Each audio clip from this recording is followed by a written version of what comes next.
In this video, I'm going to show you how to change Google or Gmail account phone number. Sometime after creating a new Gmail account, you want to change the phone number. With this video, I'm going to show you quick steps on how to get it done and perhaps add even a new phone number. On your phone, navigate to your Gmail app and click it.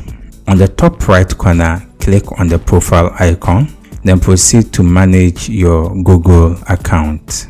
Among the top menus, proceed to personal info.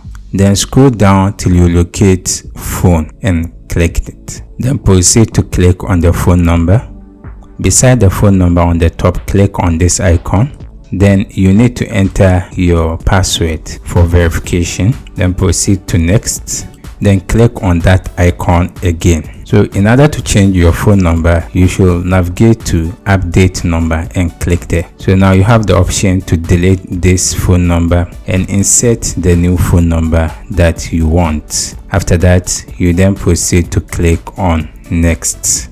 Thank you for watching. If this is your first time, consider subscribing. If you have any question, you can leave it in the comment section. I'll do my best to attend to you.